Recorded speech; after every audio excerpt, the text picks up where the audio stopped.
বাংলাদেশে নাকি কারেন্ট নাই, সবাই গরমে সিদ্ধ হইতেছে, আর আমি এনে এসির তলে বয়ে বয়ে ঠান্ডায় সিদ্ধ হয়ে আনছি। মনে হয় যে হিমালয়ের উপরে আমি।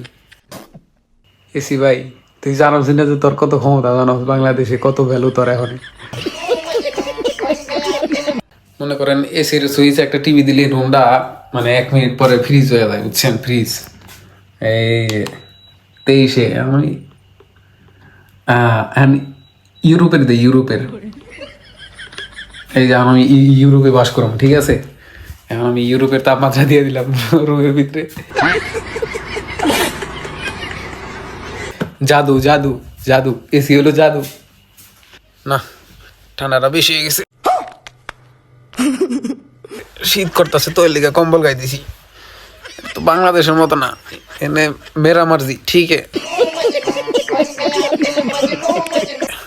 আমার ইচ্ছা মতো। কারণ ভাই এটা তো বাংলাদেশ না যে লাইট বন্ধ হবো আর রুমের বাইরে যে বয়ে থাকবো, ঠিক আছে? এটা না, আমার ইচ্ছা মতো আমি চাইলে ইউরোপের তাপমাত্রাও লাগাইতে পারি, আবার সৌদি আরবের তাপমাত্রাও লাগাইতে পারি, ঠিক আছে?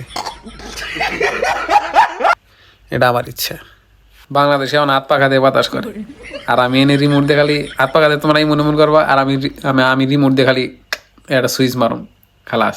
আবহাওয়া পরিবর্তন, ঠিক আছে? আবার একটা মারুম, আবারও পরিবর্তন, সুইচ মারুম, বন্ধ, খালাস। সমস্যা নাই বন্ধুরা, কারেন্ট আইবো 1-2 ঘন্টা গেছে না হইছে, মানে কারেন্ট গেছে 1-2 ঘন্টা হয়েছে না, আইবো একটু পর আইবো, কিন্তু 1 মিনিট পর আবার যাইবো।